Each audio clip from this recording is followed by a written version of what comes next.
Hi everybody, this is Sandra and Monchi at MonchiPaw. Today, I will share with you 3 tips to embrace Thanksgiving, family, and your dog.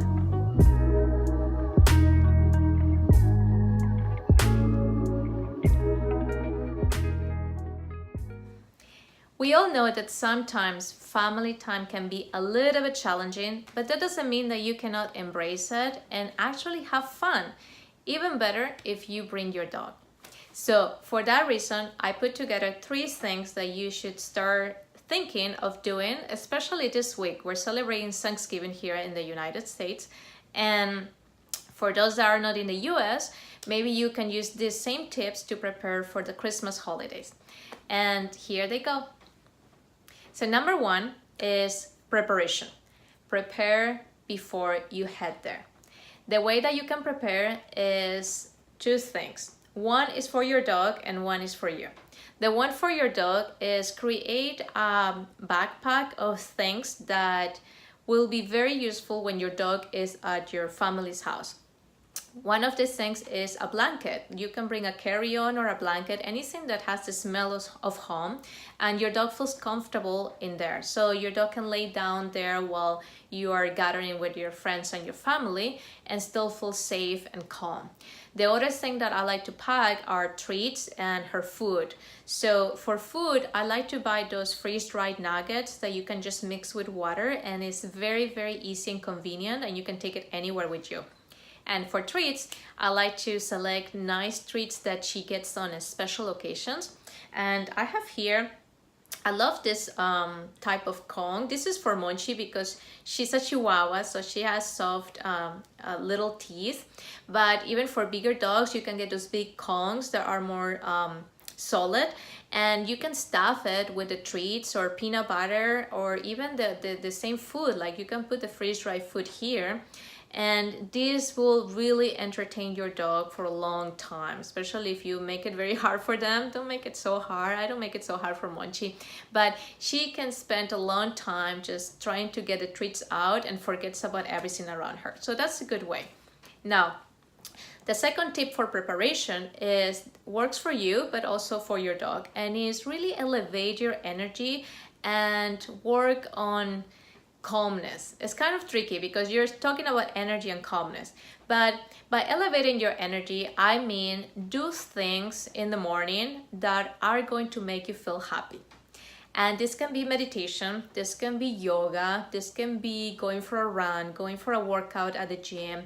Maybe you take a dancing class, and these activities are going to make you feel just joyful. And when you feel joyful, people around you is going to pick that up and they're going to feel joyful too.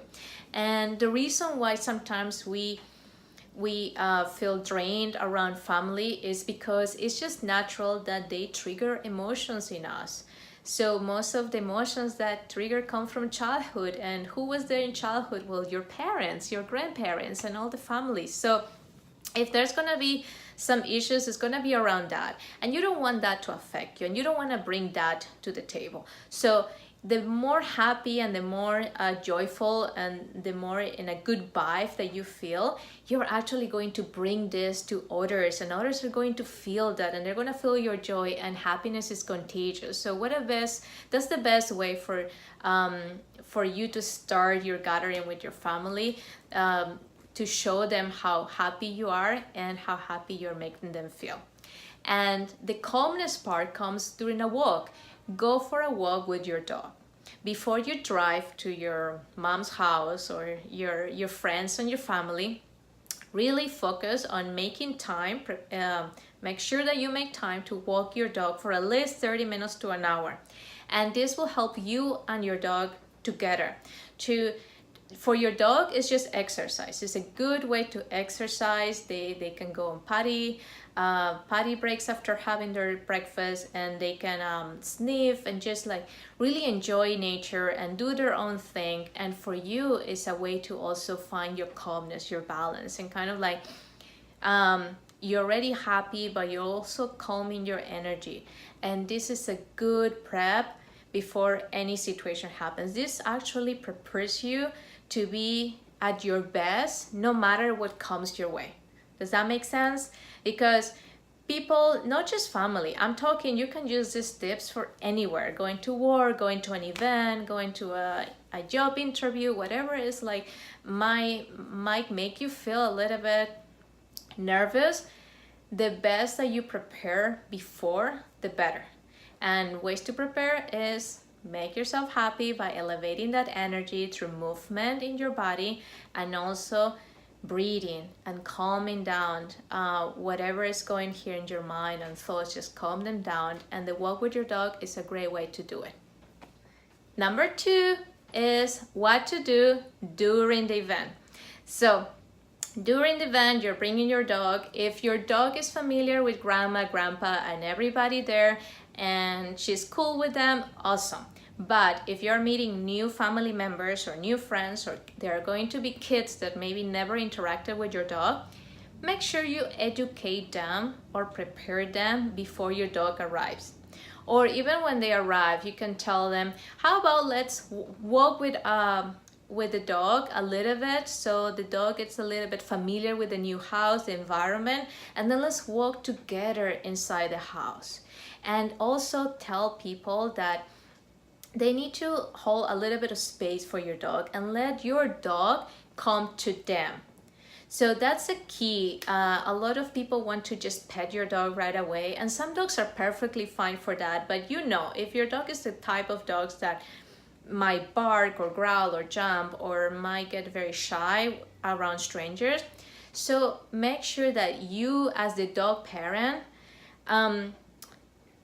prepare the space for them to feel safe. It's your responsibility to tell others, my dog needs more time before meeting other people. So just give her or give him the space that they need to sniff around, to feel comfortable, and to approach people at her or his own time. So the second part that you can do during the event for you is actually create a fun activity that involves some movement or some new entertainment that you can do with your family. And this can be puzzles or charades or some kind of games that you can do and prepare ahead of time, so that when you are there, you can bring these fun options to them and just focus on having fun rather than maybe focusing on conversations that might not lead to positive results or anything. I don't know.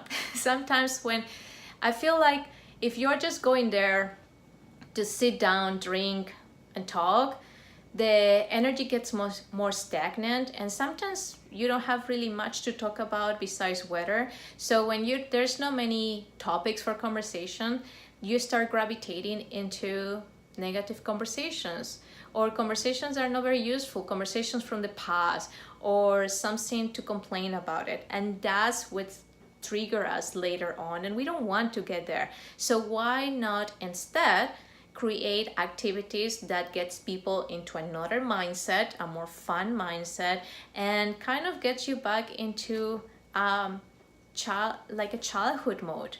You know, children like to have fun and to see life into a more light way of being. So why not to bring that from everybody else? And another option, if the weather is nice, is why not to use your dog as an excuse to go for a potty break walk and invite people to walk with you. To, let's say, let's go for a little walk, and you're walking in nature, you're creating movement, and you can talk about cute stories about your pup and how your life has been. And this, just by moving and changing the environment from house to outdoors, also creates a more positive environment for conversations that lead to more positive results. Last but not least is what to do after you came back from your family gathering. And what I'm going to suggest is a walk. Yes, because you should be walking your dog at least twice a day. And the last walk should be like a reset walk. For me, I love my evening walk. Sometimes I'm like extremely tired and I'm not in the mood to train or do anything like that. All I want to do is reset. And reset is just, let's walk, let's like decompress, let's just like let go of all energies that didn't serve me, maybe conversations that trigger me, maybe feelings came up that are not even mine, or maybe they're not serving me any good. So I just take a deep breath into that and recognize that, okay, where is that coming from and why is that bothering me? Is that something that I need to work on that right now, or can I work on that later? And just by being aware of that, you are creating the reset in your body and in your energy. And this is so important because your dog is picking up all that energy that's coming from you. At the same time, your dog also pick up energies from people in the party. And you want your dog to reset as well. So the walk is very helpful for them to do that as well. And when you go back home, you can give your dog a nice massage, and you can also take a nice shower, where it's not only just to cleanse yourself physically, but it really cleans you energetically and resets you for the night, prepares you for the night to have a relaxing and joyful life and enjoyable night. So this is pretty much what we want. So that way you enjoy your time with family, and you also feel happy when you go back home. Thank you for watching Sandra and Monchi at MonchiPaw. To sign up for a free coaching call, go to MonchiPaw.com and schedule your call today. I would love to help you and your dog achieve the mindful and balanced life you both deserve.